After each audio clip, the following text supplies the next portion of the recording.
Tiesitkö, että mun parisuuden bootcamp on pelastanut ihmisiä eron partaalta takaisin yhteyteen, rakkauteen ja siihen, että ihan oikeasti valitaan toinen ja valitaan se parisuhde, vaikka olisi hetki sitten ollut ihan shittiä suoraan sanottuna. Pitäisikö sunkin ottaa selvää, että miksi näin on käynyt? Että kuinka paljon se puhuminen ja rehellisyys itselle ja toiselle voisi muuttaa teidän parisuhdetta? Parisuhde bootcamp nyt -50% koko toukokuun ajan. Nappaa tää nyt, älä jää enää odottaa, koska muutos tapahtuu vain tekemällä jotain eri lailla.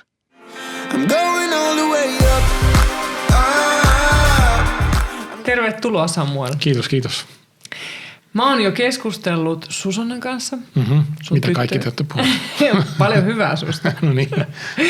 Ja itse asiassa en tiedä kummen päin nämä jaksot lopulta näytetään, mutta oli kyllä ihana keskustella Susannan kanssa ja tekin elätte aika samalla lailla ruuhkavuosia kuin mekin Matinkaan tai Murun kanssa. Tekin puhutte muruista. Joo, mä Murunkaan. Niin, mitä teille kuuluu? Tai mitä sulle kuuluu? Ei teille, vaan mennään suhun. Mulle? Niin. Kuuluu perushyvä. Perushyvä. Niin. Mutta joo, ruuhkavuodet. Mulla on aika kunnianhimoinen tyyppi ja mä haluan tehdä kaikenlaista. Mulla on koko ajan ideoita, niin kuin Sussullakin on, ja meillä on yhteisiä ideoita. Mutta meillä ei ole aika tehdä näitä, koska se lapsi arki kyllä vie tosi paljon aikaa ja energiaa. Ja ehkä hieman pikkusen turhautunut sen takia, mutta sitten samalla yhteiset ajat lapsin kanssa on ihania. Ja mä en tiennyt, että mä pystyn rakastamaan niin paljon kuin mä rakastan nykyään niin kuin toista elävää olentoa. Riko on mun ensimmäinen biologinen lapsi, mutta mulla on yksi Otto-lapsi, joka on jo aikuinen, 23-vuotias, taitaa olla 22 apua. Toivottavasti mä en nyt moka tätä. Niin. Että kyllä mä rakastan molemmat yhtä paljon. Mutta tässä on joku, ehkä se johtui sitä, kun mä oon jo 50, että tämä tuli niin kuin yllättäen 50-vuotiaana ensimmäinen biologinen lapsi. Niin kuin mulle alkaa niin kuin uusi vaihe elämässä tavallaan. Ja se on jännä aika. No kuulostaa tosi jännältä, että sulla on ollut, kyllähän se vaikka olisi Otto-lapsi, että ei ole biologinen, niin kyllähän siinä se vanhemmuus ja sä silloin aikaisemmin kerroit, kuinka tärkeää tämäkin pieni ja nyt jo aikuinen ihminen on ollut sulle lapsena, mutta sitten niin kuin ylipäätään vanhemmaksi tulo uuden ihmisen kanssa ja se biologinen vanhemmuus, niin siinä on aikamoinen myllerrys. On joo, ja sellaiset hormonit, mitä mä en tiedä, että mulla on. No mitä siinä? Kerro lisää. Niin, siis mä en osaa niitä selittää järkevällä tavalla, mutta kaikki, mä luulen, että hajuaistin kautta tulee aika paljon niin se lasten tuoksu. Mä en tiedä, haluatko kuulijat kuulla tätä, mutta esimerkiksi silloin, kun se oli vauva, mä rakastin se vauvan kakanhaju. Koska silloin, kun se oli vielä sinappi, mutta mä jotenkin rakastin sitä tuoksua. Se oli niin. Ja aina kun mä kerron sitä mun kaverille, kaikki katsoo mua, että onko kaikki ok? Ehkä sillä on joku syy just siinä, että se isäkin hoitaa vauvaa. Niin. Ja tunnistaa sen oman vauvaa. Joo, ja mun siis Leo on tämä lapsi, joka on jo 23-vuotias.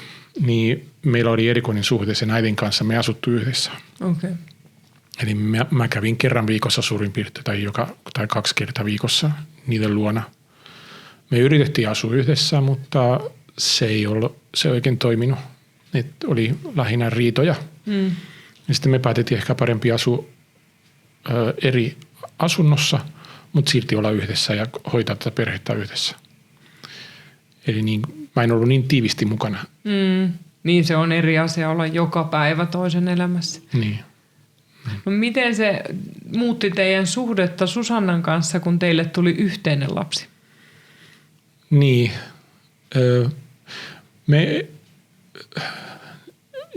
muutettiin, me tavattiin, silloin kun me tavattiin, Sussu asui Loviisassa ja minä asun Vuosaaressa.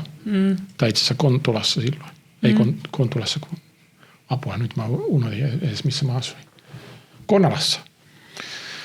Ja sitten muutettiin yhteen Porvooseen kirkkokadulle, eli sinne lähellä kirkko, missä me tavattiin eka kertaa itse asiassa. Tai ei me tavattu se kirkon sisällä, mutta kirkon ulkopuolella.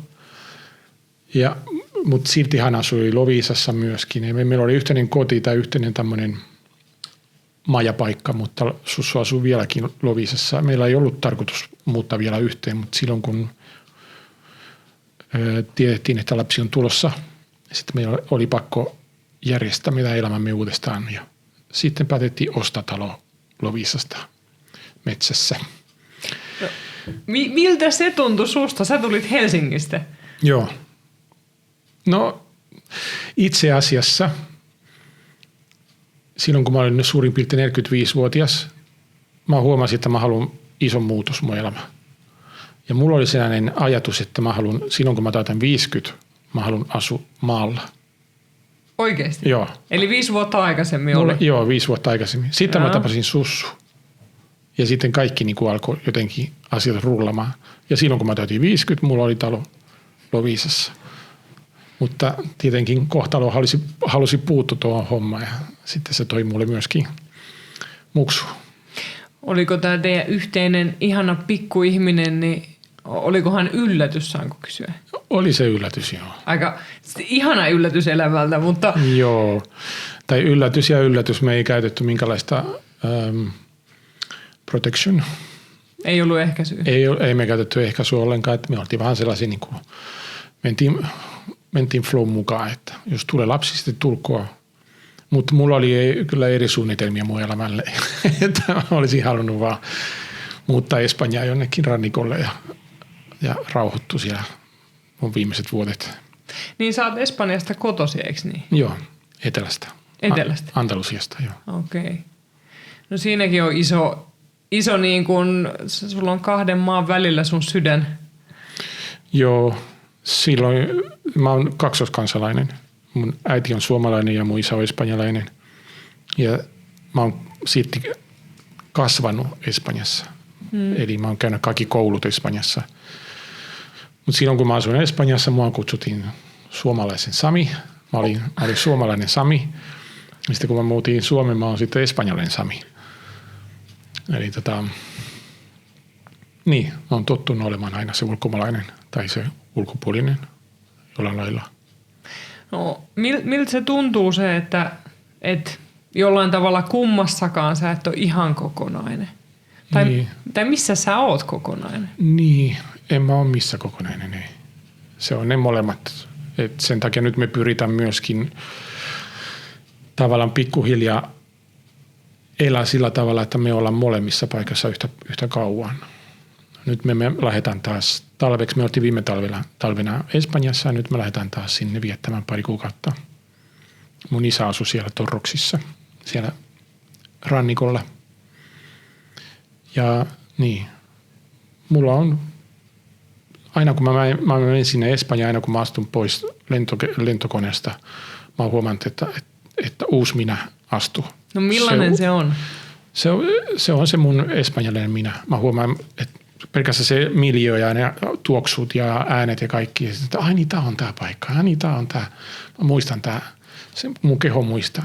Sitten mun keho myöskin reagoi siihen. Tuleeko susta jotenkin elävämpi, äänekkäämpi? Jotenkin se kulttuuri on kuitenkin... Mun eksä sanoi, että mä oon itse varmempi. Ehkä myöskin, koska mä käytän mun äidinkieltä enemmän. Ja koska se on se maa, missä mä oon kasvanut. Se on se kulttuuri, missä mä oon kasvanut. Se on niin kuin mun ytimessä. Onko se vähän silleen, että kun sydän tai sielu hymyilisi? Joo, varsinkin kun mä näen Välimerta. Niin. Mä oon kasvanut silti vuoristossa. Ja joka kesä me käytiin merellä. Ja mä rakastin merta. Mä odotin, vaikka kyllä vuoristossakin on omat niin, vuoristokin on kiva, mutta kyllä se meri on se, jossa mä halusin elää mun viimeiset. Mä aina puhun viimeiset vuodet, niin kuin mä olisin kuolemassa, mutta niin. Toivottavasti sulla on vielä paljon niitä viimeisiä kyllä mulla vuosia. On, joo, mä oon hyvässä terveessä. Mä oon hyvä terveyttä, joo. Mutta se meri kutsuu sua? Meri kutsuu, joo. Ja Välimeri varsinkin. No, miten Susanna? Onko Susanna tässä samassa suunnitelmassa mukana? On, joo, on se. Se on hänelle tietenkin haastavampaa, koska hän ei tunne siellä Espanjassa vielä ketään ja ei osaa sitä kiertää.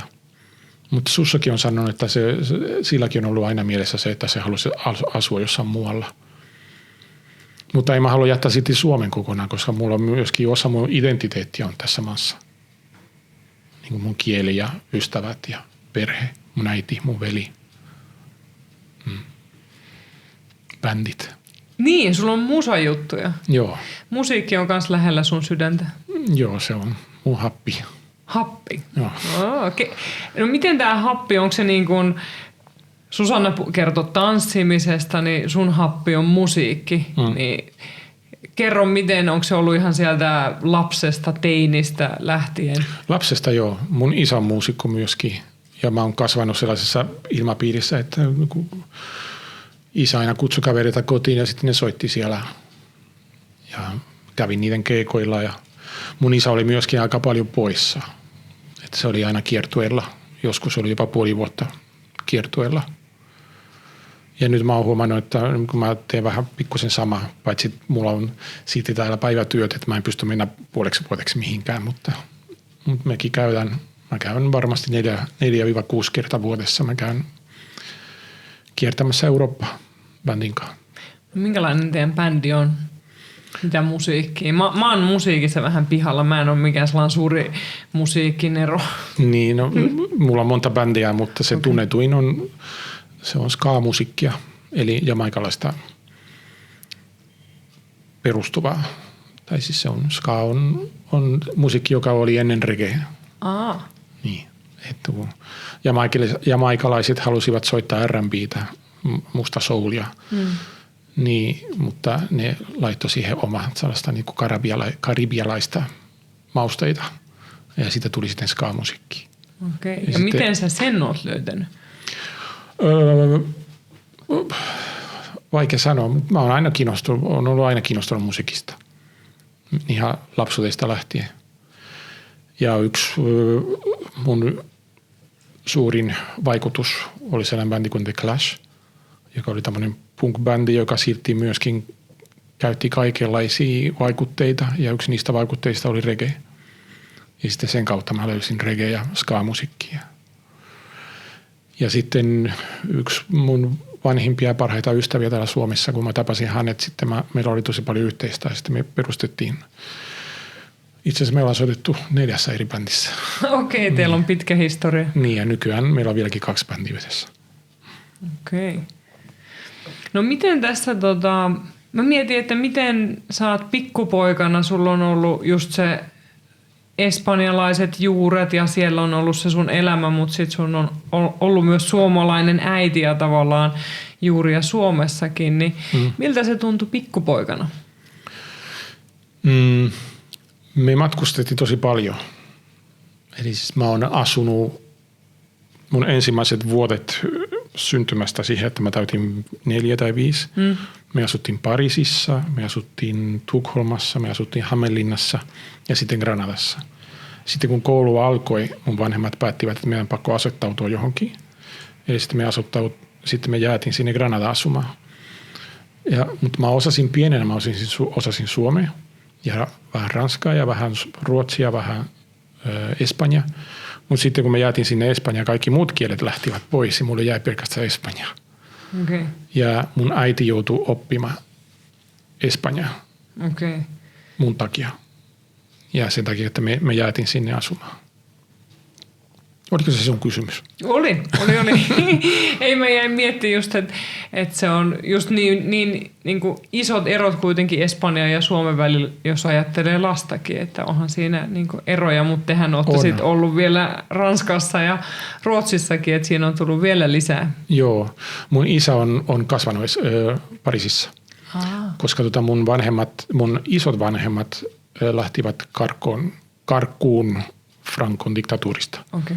Niin. Eli sitten mun isä on niin käynyt lukio Pariisissa. Et siellä on sun isän juuria sitten. Siellä on mun isän juuria, joo. No miten, onko se miten, koska aina meihin vaikuttaa aikuisuudessakin se, että miten meidät ollaan tyttöinä ja poikina niin kuin nähty ja miten meitä on kohdeltu ja kaikki se vaikuttaa parisuhteissa, niin miten Espanjassa kohdeltiin pikkupoikaa? Millainen pikkupoika sä sait olla? Aika vapaa. Vapaa? Joo. Et kyllä mä olin, niin kuin mä oon sanonut sulle monta kertaa, että ehkä se suurin ero, mikä Espanjassa ja Suomessa on, se on se, että Espanjassa ollaan aika paljon ulkona, talvellakin. Kun taas Suomessa, kun talvi tulee, pakkaset tulee, sitten ihmiset siirtyy sisätiloihin. No. Eli niin, mun elämä oli se, että mä olin koulussa ja koulun jälkeen mä lähdin kavereiden kanssa ulos leikkimään ja sitten mä tulin kotiin just ennen iltapalaa ja tein äkkiä läksyt ja menin nukkumaan. Okay. Mä olin tosi vähän kotona. Ja niin, mä oon syntynyt 72, että silloin ei ollut vielä kännyköitä eikä videopelejä. Että lapsuus on ollut se, että mä oon kivinnyt puuhun ja heittänyt kiviä toisille. Oliko se villi? Oli. Meillä oli, kyllä mun on osunut päähän monta kertaa kiviä ja mä oon tippunut puusta muutama kertaa myöskin. Että, joo. Oliko se porukassa joku sellainen niin kuin johtaja vai hyvä oikea käsi vai? Ei kai, en tiedä. Aika paljon myöskin kiusaamista on ollut sekä niin kuin puolen ja toisin, että sekä mua on kiusattu paljon, että mä oon myöskin kiusannut. Että se oli sellaista niin kuin kokeilua. Miten sua kiusattiin? Siellä oli yksi tämmöinen romanipoika nimeltä Maxi, joka odotti mua aina koulun jälkeen. Silloin oli sellainen kynä, joka se oli just laittanut tosi teräväksi ja se laittoi tähän mun kylkiluuhun. Ja sitten se pakotti mua suutelemaan sitä niin kuin lapsena. Niin, muun muassa. Se oli vähän outo. Ja sitten mä en uskaltanut kertoa kenellekään, mutta sitten kun mä kerron mun isälle, sitten me mentiin molemmat, isä ja minä mentiin sen perheen luona ja kerrottiin tästä asiasta ja siis se poika sai satikutia. Mutta sitä jälkeenpäin meistä tuli ystäviä sen Maxin kanssa. Se varmaan tuntui tosi ikävältä, että... Joo, se oli... Mä en ollut kontrollissa siinä, että joku muu oli. On, ja se rikkoi sun kehon rajoja. Joo, kyllä. Ja sitten samaan aikaan varmaan siihen kaikkeen sekoittui myös sen ehkä Maxin häpeä omasta ihastuksesta, rakastumisesta suhun. Niin, mä en tiedä mikä toi oli. Mä en tiedä oliko se sitä vai oliko se vain niin kuin vallan käyttämistä. Niin se voi olla vallankäyttöäkin. Niin. Tuliko sulle sellainen olo, että sun iskä ymmärsi, että se oli väärin sua kohtaan? Joo, ja siis mun vanhemmat on aina sanonut, että mun pitää kertoa kaikki. Mutta mä häpesin vähän.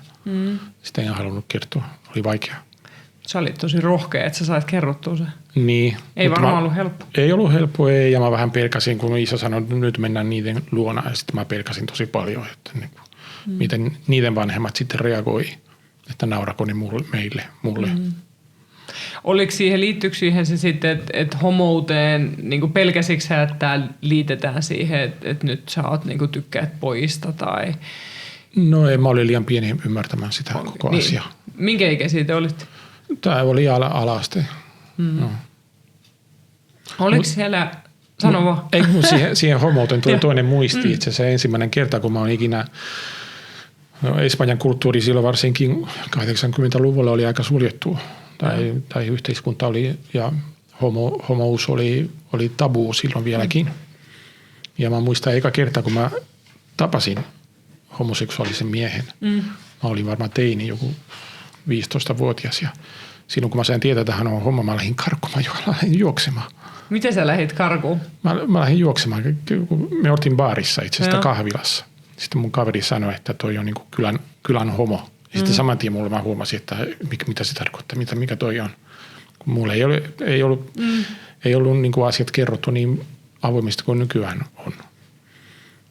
Ja sitten kun se mies lähestyi, mä muistan, kun se sanoi jotakin, että oppa siinä söpöpoika tai jotain sellaista. Sitten mä panikoin ja mä lähdin karkuun sieltä.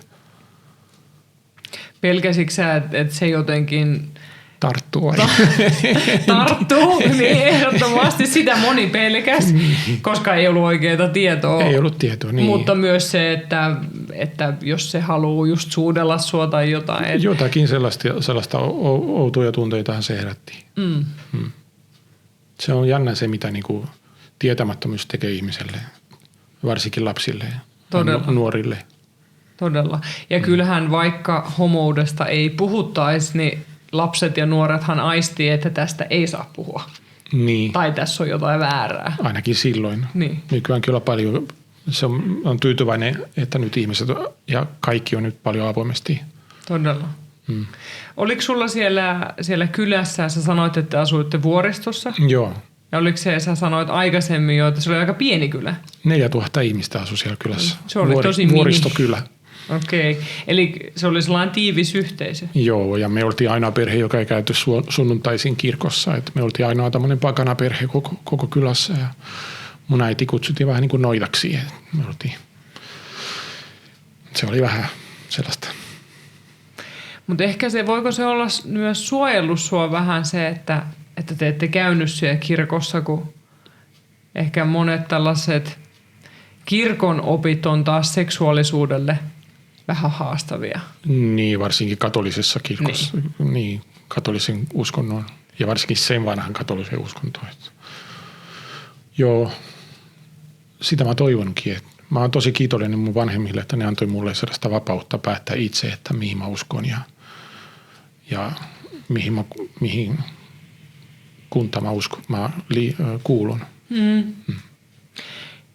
Toivottavasti useimmatkin ihmiset sais kokea noin, että se on ihan hirmu arvokasta, että saa tehdä ne omat valinnat. Niin, sitä mä haluan tehdä mun lapsillekin.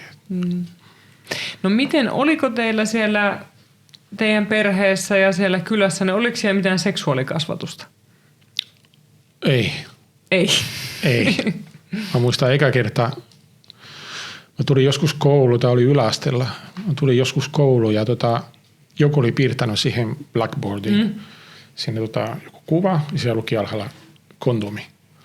Sitten mä en tiedä mikä se on. Mulla ei ole mitään tietoa, mikä kondomi, mitä se tarkoittaa. Mä menin kysymäänkin kaverille, mitä kondomi on, ei nekään tiennyt. No sitten teille ei ole annettu kyllä hirveästi seksuaalikasvatusta. Ei ollut minkälaista sellaista, ei. No saitteko sitä tietää sitten, mikä se oli? No joo, myöhemmin joo. Ja sitten mä muistan vielä, katsottiin ystävän kanssa, me katsottiin joku sarjakuva, se oli Mafalda. Mafalda oli tosi suosittu Espanjassa, missä sitten oli sellainen ruutu, missä poika ja tyttö ne törmää toisia. Ne oli niin kuin juoksi toisinpäin, ne törmäsi. Sitten mun kaveri sanoi espanjan kielellä, että noin nussi. Sitten mä ajattelin, mitä ne tekee? Mitä tieto, mitä toi tarkoittaa? Ei, ja siis tää oli myöskin niin kuin kertoiko sun kaveri sitten? Mitä se on? Joo, mutta en mä tiedä, osasiko se kertoa oikein. Ja me oltiin molemmat, että se on jotakin, mitä aikuiset tekee, mutta... Eikä porno ollut tavoittanut sitä teidän vuoristokylää mitenkään? Niin kuin pornolehdet tai... Jossain oli jotakin... Siellä oli sellainen niin kuin hylätty talo, missä joku oli löytänyt sieltä stashin jostain jotakin lehteä ja sitä me katsottiin ihan ihmeessään, mutta mulla myöskin se herätti vähän sellaista pelkotunteita nähdä alastomia ihmisiä. Mitä sä pelkäsit? Suomessa taas, niin se on, mä oon huomannut, että täällä Suomessa niin alastomuus on aina ollut paljon helpompaa. Niin, että se on iso kulttuurien välinen ero. Sekin on iso kulttuurinen ero. Täällä saunat ja kaikki niin kuin nämä asiat. Suomessa mä muistan, me käytiin täällä Suomessa melkein joka toinen kesä. Ja se ainoa paikka, missä mä näin esimerkiksi mun vanhemmat alastomana, oli saunassa Suomessa. En mä Espanjassa ikinä nähnyt niitä. Vaikea edes kuvitella että miltä se tuntuu, niin. Kun jotenkin... No sit suu auki siellä tuijottaa, että mikä noi on. Joo. Mutta joo, tästä tuli sellainen vaikutus, että mä en ole. Itse asiassa se on totta, että mä olin siihen asti, että mä täytin 16-vuotias. Mä olin lapsi. Ja se mun lapsuus loppui, kuin diskossa teini tyttö istui mun syliin ja laittoi kieli mun suuhun. Ja mä muistan sen tunne edelleenkin, että se oli niin kuin mä olisin kävellyt pilvissä, että ihan kuin mä olisin astunut johonkin sellaiseen Pilvimaailma. Eli ilmeisesti se oli niinku kiehtovaa ja ihanaa. Se oli ihana, se oli mahtava. Pilvimaailma, olipa hauskasti sanottu. Niin. Ja sitten sen jälkeen loppui mun lapsuus. Mä tajusin, että tämä on se, mitä mä haluan tehdä tästä lähtien joka päivä. niin usein lisää tätä. Niin, lisää tätä. Mä jäin koukkuun. Mutta ihanan pitkään sä sait toisaalta olla lapsi. Joo. Ja aika viaton. Joo, erittäin viaton, joo. Jos ajatellaan niin kuin tällä hetkellä Suomessa lapset saattaa nähdä jo 10-vuotiaana pornoa kännykästä, niin se on aika eri maailma. On. Mä en tiedä, onko se hyvä juttu. Mun mielestä se ei ole hyvä juttu. Tai etenkin, jos ne ei tiedä, miten ne näkee. Ja 10-vuotiaana on vaikea vielä niin kuin ymmärtää asioita, mitkä on tarkoitettu aikuisille. Niin kuin, että miten ne näkee oikeasti. Ei se ole. Niin. En mä usko, että 10-vuotias ei pitäisi olla niin kuin kiinnostunut tyttöystävistä tai ei se kuulu vielä siihen. Siihen on vielä aikaa. Mutta sä sait olla pitkään siellä lapsen maailmassa, mutta sä sanoit silloin aikaisemmin, että se herätti myös, että sua pelotti se tietty, kun sä näet niitä pornolehtiä. Mikä sua pelotti niissä? Mua jäi kiinnostaa se, kun tästä mä oon monen ihmisen kanssa puhunut, että kun Suomessa on ihan samalla lailla pornolehti on löytynyt metsistä ja taloyhtiön roskiksista ja sitten tietty isoveljien vanhoja ja ties mitä, niin mikä niissä pelotti? Mä luulen, että se oli varmaan, kun se joku tietynlainen tämmöinen, se on kielletty asia. Asia, mistä ei puhuttu tai asia, mikä ei, niin kuin ei saa, se on salaisuus. Ehkä se oli se, että mä en halunnut, että mä mietin lähinnä se, että entäs jos mun vanhemmat saa kuulla tästä tai onko tämä hyvä juttu, että me katsotaan näin nuorena näitä asioita, mikä ei kuulu meille, ne kuuluu niin kuin aikuisille. Niin, se oli jotenkin selvää, että nämä kuuluu aikuisille. Joo, ehkä se oli se, mitä pelotti lähinnä, se kielletty hedelmä. Eikä siis kielletty hedelmä yleensä kiehtoo, mutta ei mua kiehtonut sillä. Sua ei kiehtonut. Ei. Se mä halusin niin se pois mun silmistä. Oliko niillä muilla sun kavereilla silleen, että ne halus ravaa siellä niin kuin lisää katsomassa niitä lehtiä? Ei nekään tiennyt. Siis nämä mun parhailla kaverilla ne oli kaikilla isoveljiä. Että ehkä ne oli kehittyneempiä kuin minä siinä mielessä. No niin, kuuluu vähän tai ne oli kuullut enemmän, joo, ei ole nähnyt enemmän. Oliko sä ainoa lapsi? Mun on yksi pikkuveli. Okei. Niin, että sä olit isoveli. Mä olin se isoveli, joo. No toi on totta, että jos on iso siskoja tai isoveliä, niin sitten sitä ehkä kuulee enemmän ihan luonnostaan kuin... Niin, ja ne on sun esikuvia myöskin. Ja ne mielellään kertoo. Niinpä. Ihan vaan järkyttääkseenkin. Joo. Tai kiusatakseen toista. Joo, kyllä näin on. No mutta sit sä tämä ihana teinityttö istui sun syliin, kun sä olit 16 ja sä olit pääpilvissä ja seksuaalisuus aukesi silleen niin kuin isosti. Joo. Ja aloitko sä sit ottaa niin kuin, tutkiko sä asiaa, yritikö sä ottaa selvää asioista vai yritikö sä etsiä tyttöystävän, että sä pääset harjoittelemaan vai mitä sä teet? No se saman tytön kanssa sitten me harjoiteltiin pussamista ja koskettelua vähän enemmän ja sitten sitä aika nopeasti sitten tuli tämmöinen mun ensimmäinen rakkaus astui esiin. Ja siihen meni sitten neitsyys ja kaikki muu. Saanko mä kysyä, että miltä tuntui menettää neitsyys, kun sulla oli niin vähäistä seksuaalikasvatusta? No se ei ollut, varsinkin niin hänelle se ei ollut kovin miellyttävää. Se oli vähän niin kuin tämmöinen niin kuin pakko asia tehdä. Siinä oli vähän tämmöistä niin kuin painetta myöskin, niin kuin kaikki muut mun kaverit oli jo menettänyt sitä ja hänen kaverit oli menettänyt. Kaikki oli puhunut sitä, että niin kuin, se on asia, mitä pitää tehdä. Ja kyllä me tykättiin toisista ja meillä oli niin kuin intimiteettiä, mutta se ei mennyt siihen niin kuin penetraation asti. Mutta sitten meillä oli vähän painetta ehkä siihen. Sitten me saatiin aika ja paikka, missä sitä harrastaa. Ja sitten kun se oli ohi, me oltiin vielä niin kuin mun mummon kotona. Mummo oli ollut paikalla. Ihan hyvä. Tietenkin ei ollut paikalla. Mutta sitten kun me lopetettiin, me huomattiin, että siellä oli valtava veri. Tommoinen niin kuin tahra siellä. Ja sitten mä otin sen lakana pois ja se oli jäänyt myöskin siihen patja. Sitten me käännettiin se patja väärinpäin, että mun mummo ei huomaa, mutta voi olla, että hän sai tietää sitten jälkeenpäin, en tiedä. Joo, mutta se ensimmäinen kerta ei ollut mulle eikä hänelle kovin miellyttävä. No luuleeko sä, että se tyttö tiesi yhtään enempää seksuaalisuudesta? En mä usko, en ole varma, mutta sekin oli todella katolisesta perheestä, tosi uskonnollisesta perheestä kotoisin. Että niillä oli, sen isä tuli kerran kotiin ja se oli ihan kalpea, kun se oli nähnyt paavin. Se oli aivan kalpea, kun se oli nähnyt joku Holy Ghosti. Niin, ja ne oli tosi uskonnollisia. Oliko siinä sitten tavallaan, mitä te teitte, niin myös jotain väärää? Joo, koska sitä ei saatu tehdä. Eikö se esiaviollinen seksi ole? Niin. Ei katsota kauhean hyvälle. Ei. Ja sitten me jätin kerran kiinni. Se isä tuli sisään ja me oltiin just niin kuin sängyssä puuhaamassa. Ja sitten mun tyttöystävä sai sitä niin kuin vähän paniikkihäiriö sen jälkeen. Kun se mies lähti pois, se isä lähti pois. Ja sitten hän oli, mun tyttöystävä alkoi itkemään, että tämä on ihan kauheanta, mitä voi tapahtua. Ja mun mielestä se on aivan luonnollista, mutta ja sitä asiasta ei puhuttu. Sitten kun vanhemmat tuli takaisin kotiin, niin tästä asiasta niin kuin ei puhuttu ollenkaan. Ja se laitettiin niin kuin maton alle. Oliko se paljon osa sitä, niin kuin, koska ei ollut seksuaalikasvatusta, niin ei noista asioista puhuttu sitten muutenkaan? Niin varmasti, joo. Puhuitteko te kavereiden kanssa? Kavereiden kanssa joo, totta kai. Mutta millaista puhetta se oli, mua kiinnostaa? Niin, rivo kuin tietämättömät nuoret.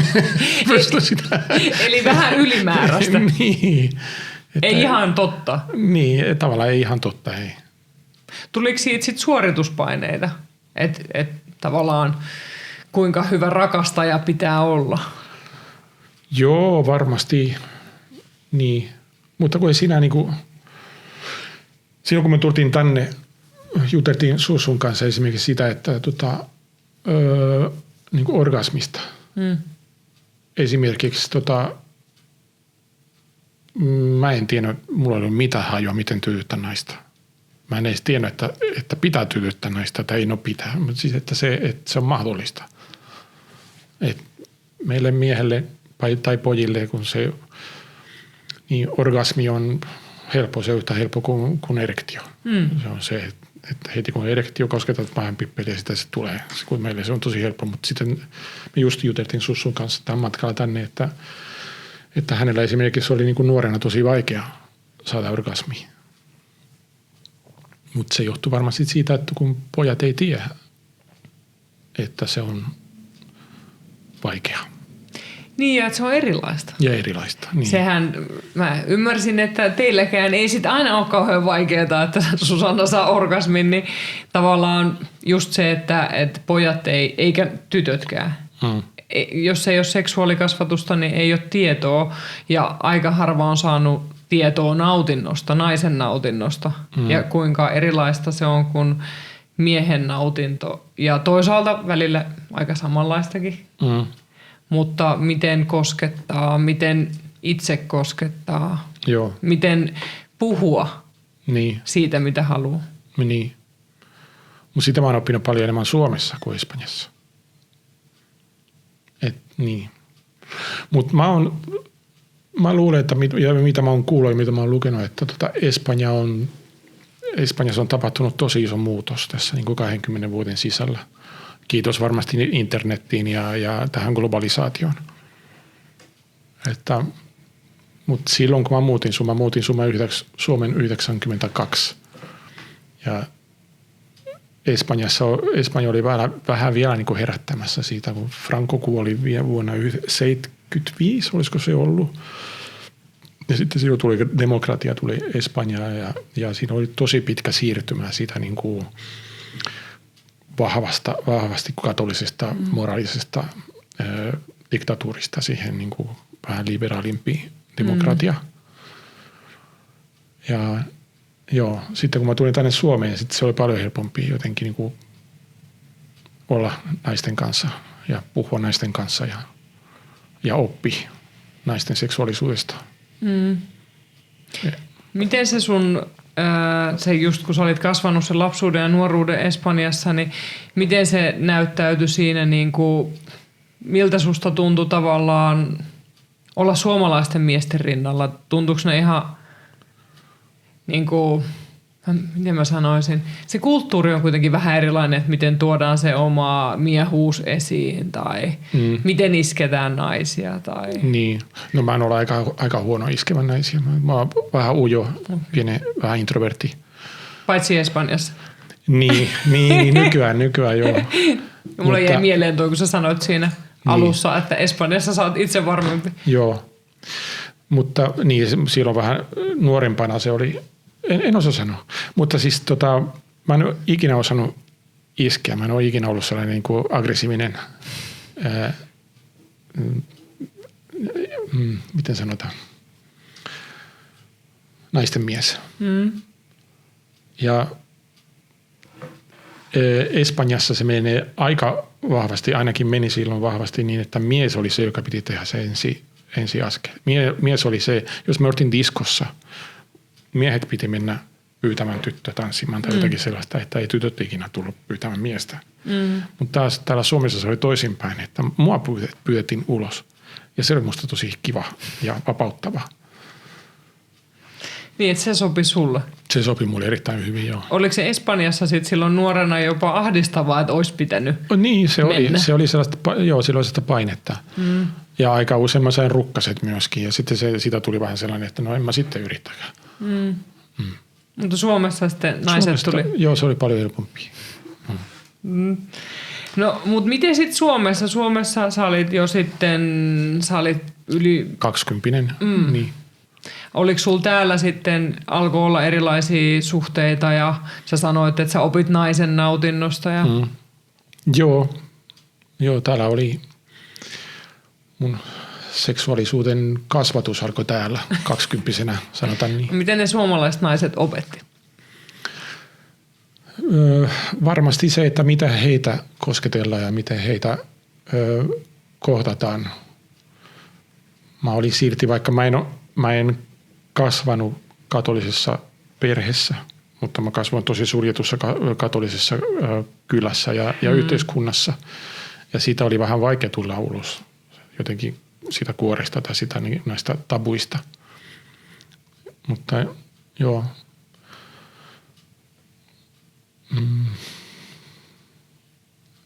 Mitä mä vastasin tuohon? Sä vastasit hyvin. No niin. Ne naiset alkoi opettaa, miten kosketellaan ja miten kohdataan myöskin. Joo. Oliko se myös just sitä, niin kuin, miten keskustellaan? Ja... Joo, ja sitten tasa-arvoisuus, että niin.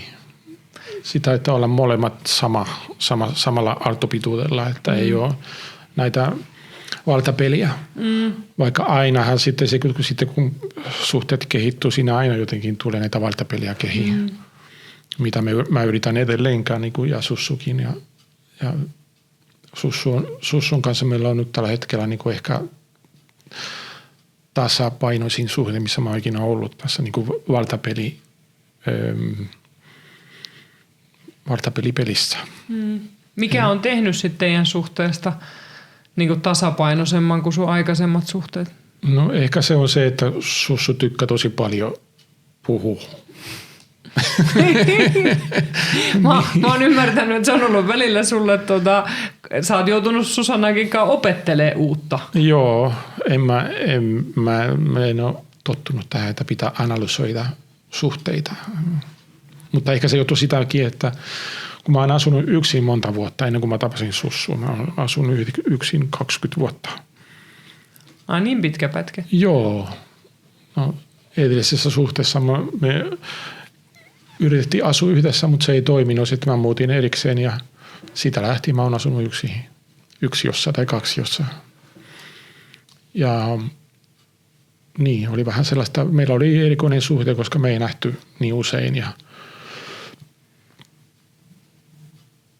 me ei ehkä välttämättä niin puhuttu niin paljon myöskään niin kuin suhteista. Tämä aina tuntui vaan siitä, aina kun tuli aina se sama seinä vasta.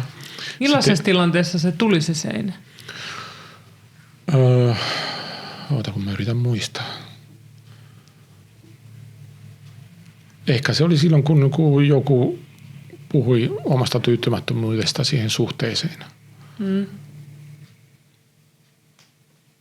Ja sitä ei jotenkin saatu selvitettyä. Niin, ja sitten kun oli joku konfliktitilanne, mä oon tosi huono kohtamaan konflikteja, on edelleen.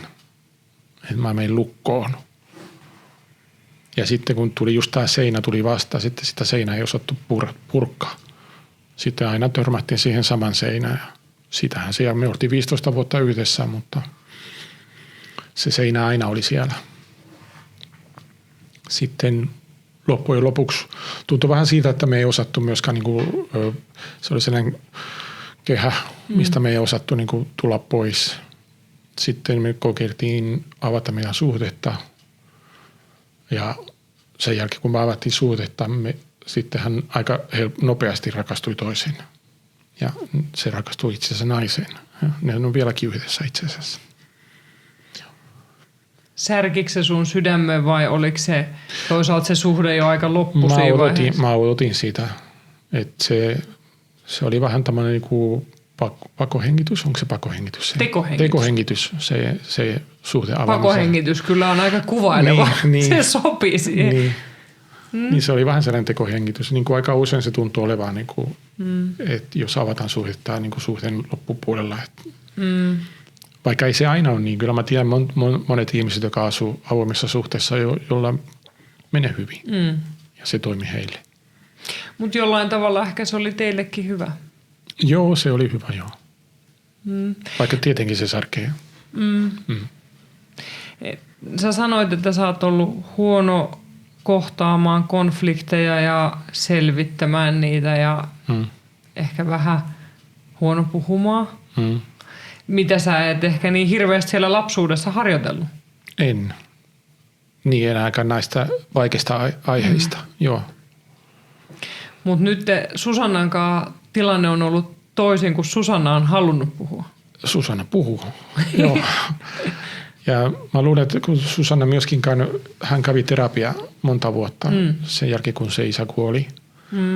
Ja hänellä on ne työkalut myöskin siihen. Hän osaa analysoida, että mitkä asiat ovat, missä asioissa on kehittymisvaraa vielä ja mitkä asiat ovat just ne, missä on lukkoja. Ja mä en osannut nähdä niitä. Tai jos tuli lukko vastaan, se on osa mun luonnetta. Tämmöinen mä oon. Mutta se ei riitä Susannalle, että sä sanot, että se on. Se ei riittänyt Susannalle. Eikö se ole ihanaa, mutta raivostuttavaa? Se on raivostuttavaa, joo. Ja se on mulle vaikea edelleen. Mutta ainakin Susannan mukaan mä oon kehittynyt paljon siinä asiassa. Niin mä kuulin kanssa, että sä oot kehittynyt paljon ja että se on tehnyt tosi hyvää teidän suhteelle. Joo, se on tehnyt hyvää, joo.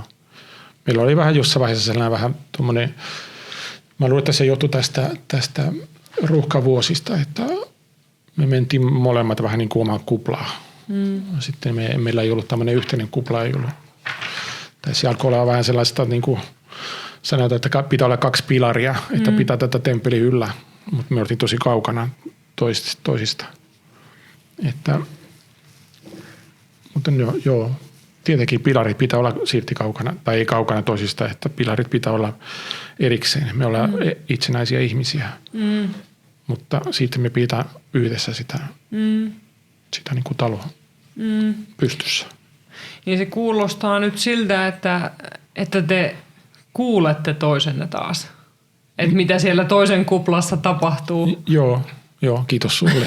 Niin, itse asiassa mun piti sanoa sulle kiitos, koska kun mulla on se parisuuden bootcamp, se verkkokurssi, niin aika usein se on niin, että nainen löytää sen heterosuhteessa. Nainen löytää sen ja sitten se ilmoittaa miehelle, että tänne mennään ja mies saattaa vastustaa. Mutta sä olit ollut heti mukana. Joo, se oli muistaakseni, mentiin vuosi sitten naimisiin ja se oli meidän ensimmäisen vuoden meidän niin kuin anniversary present lahja meille molemmille. Mun täytyy, toi on niin hyvä, että siis pakko sanoa, että se, että ensimmäisenä hääpäivänä tekee noin viisaan päätöksen, eikä vasta niin kuin 10. tai 15. Joo, se oli hänen idea, mutta muussa se oli, ja se oli suht halpaa. Niin. Se on ollut tarkoituskin. Joo. Koska otetaan huikka. No. Keskellä ruuhkavuosia on myös rahat tiukilla välillä. Joo. Kun ne menee kaikkiin muihin, niin paitsi itseen tai parisuhteeseen. Joo, mutta se oli muistaakseni, mä en tiedä, onko mä väärässä, se on 45 €. Joo, 49 taitaa olla. Te olette napannut. Susanna kertoi, että te nappasitte sen tällaisesta alennuskamppiksesta. Joo, ja sitten jos loppujen lopuksi, niin jos mietitään niin kuin kahten Pekka, 49 € ei ole mitään. Se on. Ja siellä on tosi miten sanotaan, helpful. Auttavia harjoituksia. Heti niin kuin ensimmäisestä harjoituksista. Me tehtiin se ensimmäisen harjoituksen. Me ei oltu harrastettu siksi varmaan kuukauteen. Tehtiin se ensimmäinen harjoitus, sitten heti sen jälkeen heti sen jälkeen, kun laitettiin kännykät kiinni, että pitäisikö vähän tehdä jotain muuta. Mun täytyy laittaa sinne, että laittakaa viestiä, että niin. Ei, mutta sehän on ihanaa. Se vapautti teissä jotain. Joo. Se oli varmasti se, että tehdään jotakin yhdessä myöskin. Niin. On, ja mä kuulin, että nyt teillä on niin kuin joka maanantai treffit. Joo, sitä me pyritään. Ja sitten myöskin tämä joka ilta me pyritään siihen, että silloin kun lapset nukkuu, tai ennen kuin me avataan telkkari, Netflix tai joku muu, että me pidetään se 6-10 minuuttia, jolloin me katsotaan toisin silmiä ja me puhutaan. Kerrotaan toisille, miten päivä on edennyt. Koska silloin, kun lapset on hereillä, se on aika vaikea, koska ne on aika äänekkäitä. Se ei kuule edes omia ajatuksia. Että. Pystyn samaistumaan. Niin. Ja nyt te olette muuttanut ylipäätään, että te kohtaatte toisenne. Onko se puhuminen helpottunut? On se, vaikka mulla se on edelleen vaikea, mutta mä teen itse tietoisesti se harjoitus, että nyt mä oon tässä läsnä. Mulla on se myöskin, me puhuttiin myöskin matkalla tänne se, että Sussu on hyvin niin kuin fyysinen ihminen, koska hän tanssii. Eli hänen keho on aina läsnä. Kun mulle taas niin kuin mun pää on koko ajan käytössä. Että siinä mä käytän mun päätä jatkuvasti. Mä jatkuvasti käyn läpi asioita enemmän kuin mun keho. Mun keho on tavallaan niin kuin lukossa ja sitten mun pää vähän toimii koko ajan. Ja sitten kun lapsen arkena mä en kuule itteeni, niin sitten mä menen lukkoon. Ja sitten sen jälkeen kun lapset menee nukkumaan, sitten mä tarvitsen omaa aikaa, että mä saan kuulla itteeni ja että mä tiedän, ehkä se on joku tietynlainen tämmöinen introvertius myöskin, että mun pitää niin kuin palata itteeni, ladata itseäni. Niin, että voi olla taas niin. Toisiin varten. Ja sitten sen takia ehkä mulle on vaikea puhua, koska mä en tiedä, kun mä en kuule omia ajatuksia. Jos mä en kuule itteni, niin mä en tiedä, mistä mä puhun. Onko tähän tullut lisää ymmärrystä nyt, kun te olette puhunut, että ymmärtääkö vaikka Susanna tämän puolen sussa paremmin? Ymmärtää, joo. Ja hän ymmärsi jo ennen, että hän tietää, että mä tarvitsen omaa aikaa ja mä tarvitsen niin kuin latausta. Että hän on niin kuin alusta lähtien kyllä tiennyt, minkälainen mä oon. Hän kutsui mua Airakoksi. Mutta selvästi te olette myös niin kuin, erakko tulee sieltä mökistään pois ja käy Susannan luona. Joo, mutta Susanna on taas niin kuin hyvin ekstrovertti, että hän on hyvin ulospäin suuntautunut ja siellä on paljon kavereita. Se on jatkuvasti puhelimessa ystävien kanssa, kun uusia ystäviä tulee jatkuvasti, että se on sellainen. Ja Susannalla on tosi tärkeää, että ihmisellä on hyvä olla hänen ympärillä, mikä on niin kuin yksi hänen ihailtavin piirre. Mihin sä rakastuit Susannassa? No meillä oli kyllä alustava lähtien ollut tosi aistillinen suhde. Ennen kuin me edes tavattiin, me aistittiin toisiamme. Kerro lisää. Niin kuin, kännykän kautta jopa. Et silloin kun ennen kuin me tavattiin, me juteltiin tosi paljon. Tai me lähetettiin toiselle viestejä. Ja viestien kautta ne oli aika usein niin kuin aika aistillisia viestejä. Ja sitten me tietenkin lähetettiin toiselle kuvia ja ääniä. Mä pyysin häneltä esimerkiksi kerran, että hän äänettäisi oma orgasmi. Että mä haluan kuulla, miltä hän kuulostaa, kun hän tulee. Ja hän teki sen ja se oli ihana. Se on mulla vieläkin tuolla jossain. Wow. Ja tämä oli ennen kuin me tavattiin. Ja mä en usko, että sä teet kaikkien kanssa noin. Ei. Tämä oli, niin kuin se oli aistittavissa heti niin kuin ensimmäisestä. Heti kun mä näin, siis me ollaan tavattu Tinderissä. Ja mä olin jo poistumassa Tinderistä. Mä olin todella kyllästynyt tuohon deittimaailmaan. Mä olin ollut 3 vuotta. Ja mä olin tosi kyllästynyt siihen samaan. Ne ensitreffit kerrotaan, joo, mä oon espanjalainen, samat tarinat aina, samat jutut aina mennä läpi. Se tutustuminen, se on tosi tylsä mun mielestä.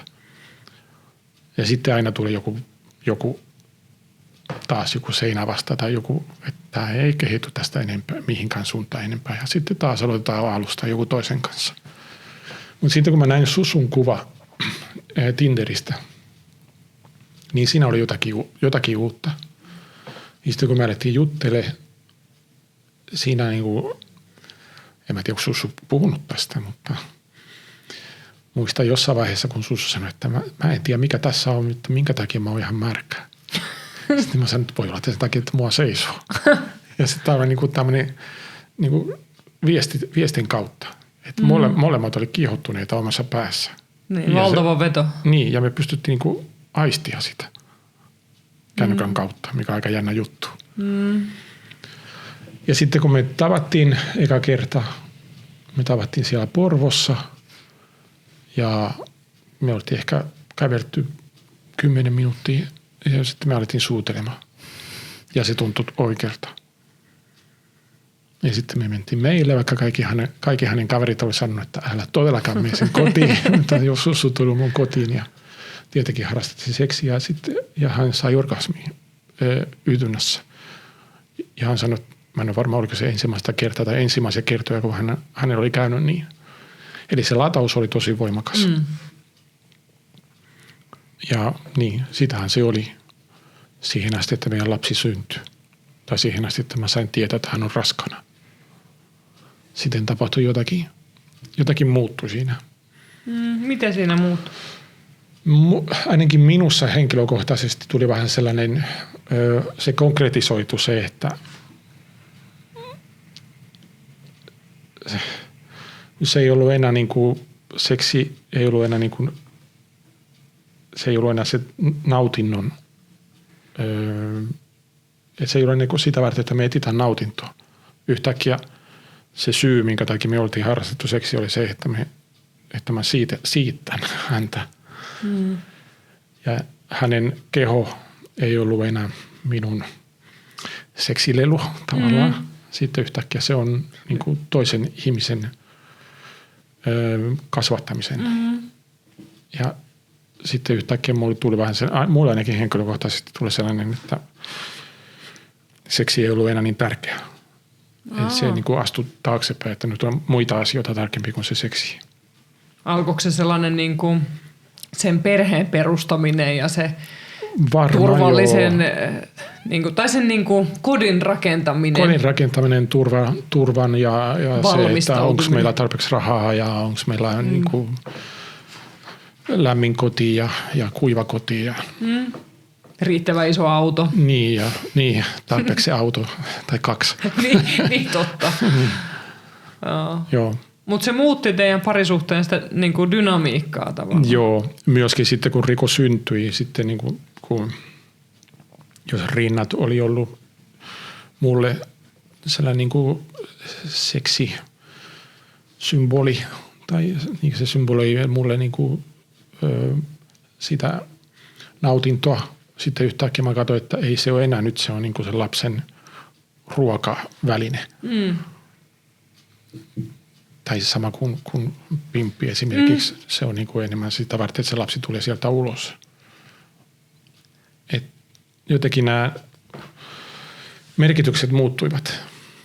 Oliko niistä vaikea sit palata tavallaan takaisin siihen, mikä oli ennen vauvan, niin kuin ennen sitä raskautta? Joo, ei se vieläkään palannut sama.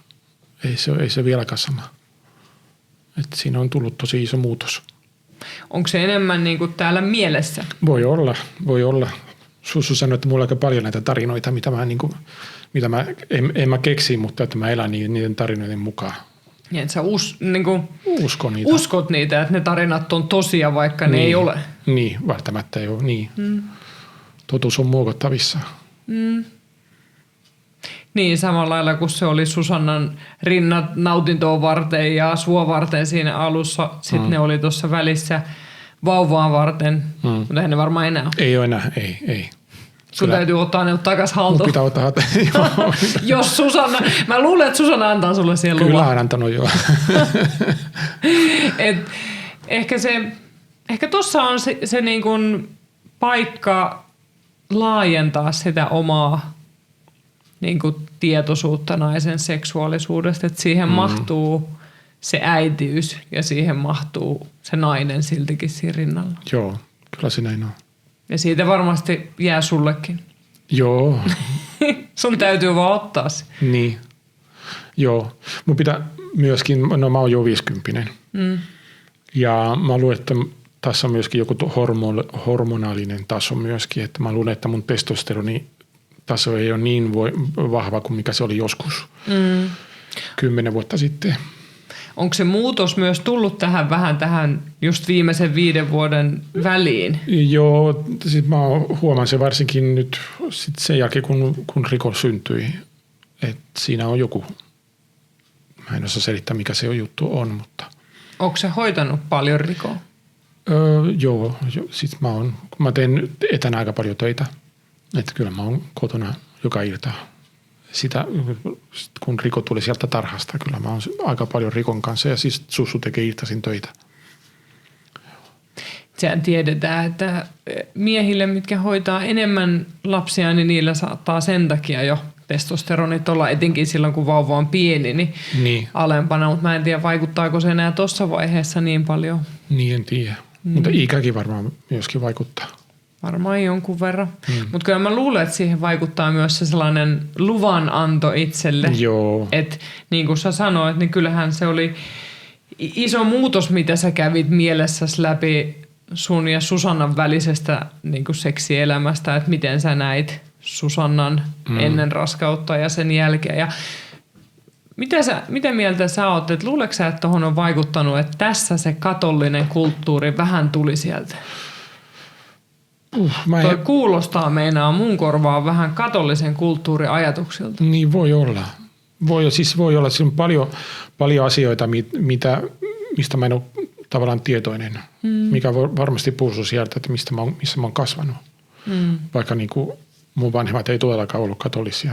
Mutta niin silti se yhteisö. Se yhteisö ja se, niin voi hyvinkin olla joo. Koska ja sitten se on... Kun me saadaan lapsi, niin se on sellainen jännä vaihe, milloin tavallaan sellaiset tiedostamattomatkin asiat sieltä lapsuudesta tavallaan just siitä kulttuurista ja yhteisöstä yhtäkkiä nousee esiin. Joo, se on totta. Sellaisia tavallaan, että kun sä oot vaan lapsena vaikka leikkinyt siellä pihalla, niin mitä aikuiset on jutellut tai miten ne on keskenään kohdannut toisiaan. Joo, ja sä näet itseäsi lapsen kautta. Niin. Sä muistat, minkälaista oli olla hänen ikäinen. Ja niin myöskin puhuttiin matkalla tänne, koska mulla on pari kertaa mennä hermo lapsille. Sitten mä oon korostanut ääntä ja huutanut, koska se on tuntunut multa, että se on niin kuin ainoa keino, joka toimii. Ja mulla on tullut tosi huono omatunto siitä, että mä oon huutanut heille. Ja sitten mä myöskin muistan silloin, kun mä oon huutanut, miltä se on tuntunut, kun mulle on huutettu silloin, kun mä olin pieni lapsi. Ja on tullut vähän sellainen niin kuin pelko ja vähän alistettu olo. Ja se on varmasti se, ehkä sen takia tulee huono omatunto, koska mä tiedän, miltä se tuntuu. Ehkä siinä on ripaus hyvää. Että sitä sitten miettii, että voisiko toimia toisin. Niin, Jos osaa olla itselleenkin myötätuntoinen. Että niin. ei se ole aina helppoa olla äiti tai iskä. Ei se on vaikea. Se on vaativimpia tunnetöitä. Joo, se on kyllä joo. Ja siis se vaatii niin paljon kärsivällisyyttä, mikä Sussuilla mulla ei ole. Että niin kuin joskus meillä on puhuttu, että tämä ei ole meitä varten, mutta pakkohan sitä jatkaa. Ei ole muita vaihtoehtoja. Eikä haluta mitään muita vaihtoehtoja. Mutta saa sen sanoa, että se on rankkaa. Niin, se on rankkaa. Pakko kysyä, kun sulla on kuitenkin äidinkieli on espanja sulla. Joo. Ja se on sun tunnekieli. Joo. Niin onko se vaikeuttanut vaikka Susannakin kanssa tätä? On. Ja niin kuin varmasti kaikki huomaa, että mulla on vähän vaikea lähteä käyntiin, kun mä alan puhumaan suomea. Ja mulla on niin kuin jatkuvasti mun pää koko aika toimi sillä lailla, että mikä on se seuraava sana ja mikä on seuraava sana ja mikä tämä sana on. Kun taas espanjan kielellä kaikki toimii, mä voin olla paljon rennompi, kun mä puhun espanjaa, koska mun ei tarvitse miettiä näitä sanoja. Mun ei tarvitse kaivaa ne sieltä jostain takaraivosta. Ne tulee selkärangasta. Ne tulee sieltä jostain. Harmi, kun mä en osaa puhua espanjaa. Niin, mä muuten olisin antanut sun puhua espanjaa, mutta tästä ei tulisi kyllä yhtään mitään. Mä arvostan kyllä suuresti, että sä oot opetellut suomen kieltä ja puhut sitä, vaikka se ei ole äidinkieli. Mä oon asunut Suomessa 30 vuotta, 33 vuotta, että kyllä sillä oppii väkisin. Suomi on kyllä aika hankala. On. Pakko kysyä siitä, kun te olette sitä puhumista treenannut parisuuden bootcampissa ja Susanna puhui siitä aika paljon, kun me oltiin tässä kahdestaan. Niin onko sulle tullut sellainen olo, että Susanna ymmärtää sua paremmin nyt? Susanna on hyvin ymmärtäväinen ja hän osaa tosi paljon, niin kuin, mitä sanot, vähän niin kuin siirtää itse pois itsestään, että se oma ego ei ole siellä tiellä. Että hän pystyy kuuntelemaan hyvin objektiivisesti mua ja muita ihmisiä. Ja niin, se on myöskin yksi suurin vahvuus. Et vaikka Susannalla on tietenkin oma ego, mutta hän ei antaa sitä egoa häiritä. Varsinkin kun on niinku tämmöinen keskustelu vaikea tai haastava keskustelu. No ymmärrätkö sä Susannaa paremmin nyt? Joo, mä yritän myöskin ja mullakin on iso ego ja mäkin yritän. Miten sun ego sanoo? No mun ego yleensä sanoo, että mä oon oikeassa. Tutun kuuloinen tyyppi. Se on välillä hankalaa. Niin. Mutta onko nyt sitten ollut helpompi myöntää vaikka, että on ollut itse väärässä tai pyytää anteeksi? Joo, kyllä. Tai kertoo, jos tuntuu joku asia pahalta. No joo, ja huomaa, että kyllä mä tiedän, että mä oon väärässä aika monissa asiassa. Tai mä tiedän väärässä, mutta että mä en ymmärrä kaikkea. Tai voisi toimia joskus eri lailla. Tai... Niin. No mikä on sitten sun mielestä, koska tästä puhuttiin Susannankin kanssa, mikä on sun mielestä saanut myös sen niin kuin intohimon ja sen kipinän sytty vähän uudelleen puhumisen myötä, vaikka sä et niin hirveästi tykkää puhumisesta? Niin. Niin mikä on saanut sen intohimon nyt roihuamaan enemmän? Siis kyllähän tämä kommunikointi, joo. Se kommunikointi myöskin se, että me puhutaan, meillä on paljon opittavaa vielä, mutta myöskin niissä seksistä puhutaan paljon avoimempi. Niin, että se puhe seksistä on muuttunut. Joo, myöskin se, että yritetään kertoa toiselle, että, mutta me tutkitaan sitä, että mistä kukakin tykkää enemmän ja mitä kukakin haluaa. Sussu aika usein kysy minulta, mä näytän vähän Trumpilta, kun mä teen. Sussu yleensä kysy multa, että mistä sä tykkäät, mitä sä haluaisit, että mä teen sulle.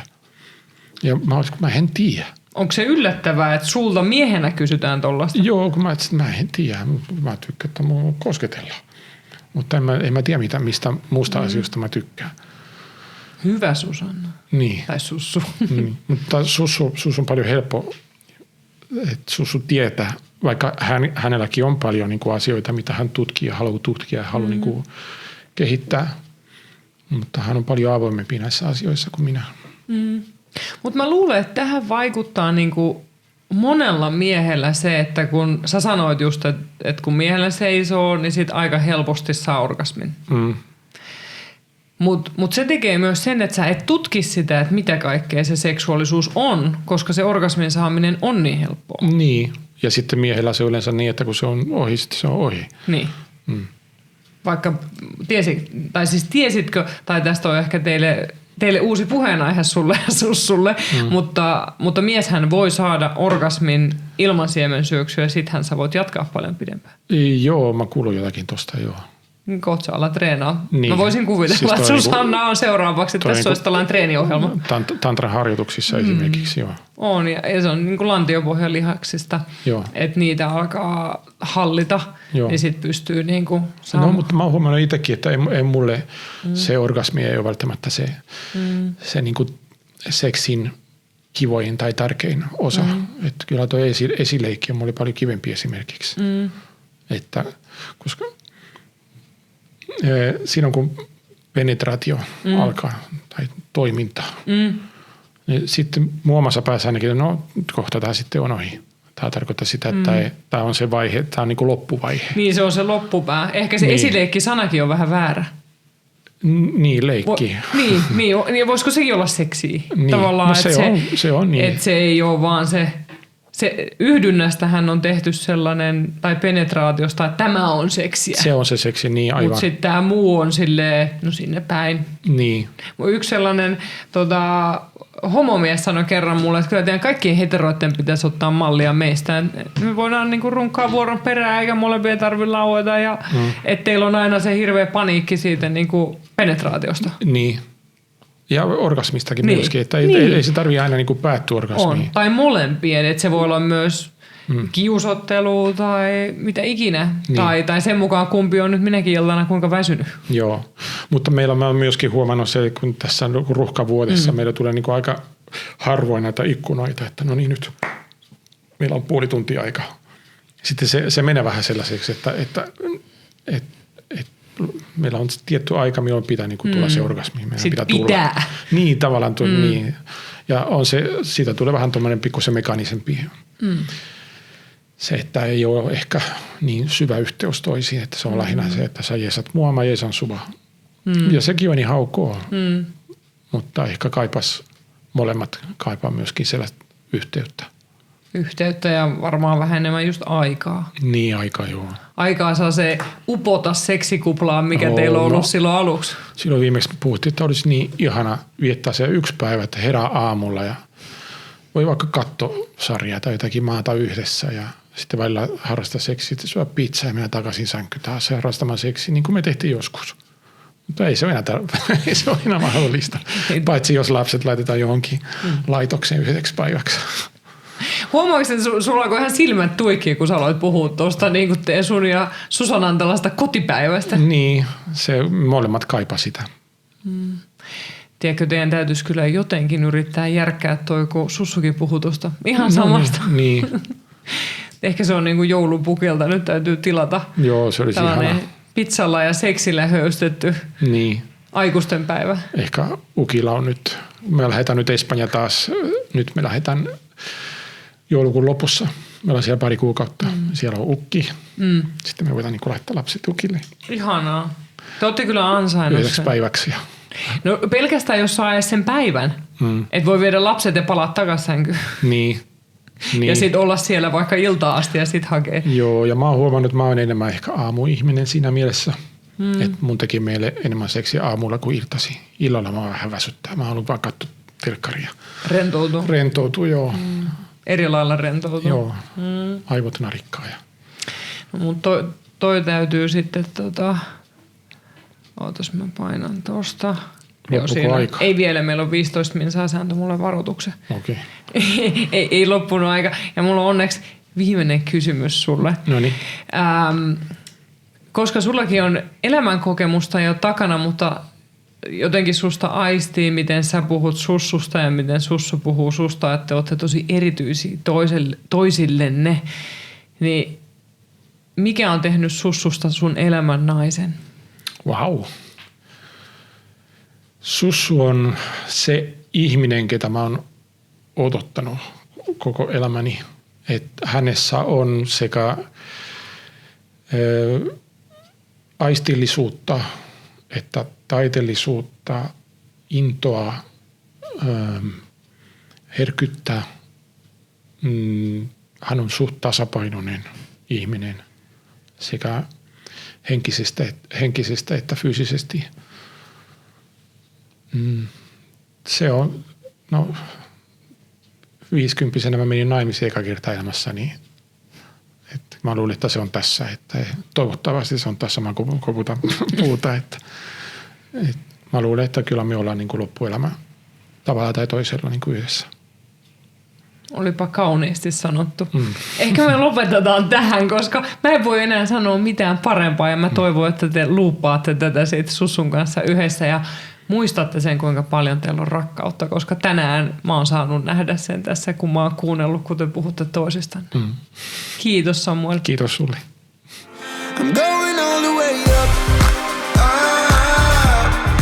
Parisuuden bootcamp on tosiaan -50% nyt toukokuun ajan. Ja se on tehty teitä varten. Se on syntynyt täällä mun terapian vastaanotolla niistä tehtävistä, mitä mä oon tehnyt mun pari terapia-asiakkaille. Se on tehty rakkaudella, koska mä toivoisin, että ihmiset ei eroisi turhaa. Ja toisaalta, jos on aika erota, että ihmiset myös uskaltaisi sit erota ja päästää toisen irti ja antaa rakastua uudelleen. Koska rakkaus on jotain niin arvokasta ja se, että me ihan oikeasti vaalitaan itseämme ja toisiamme.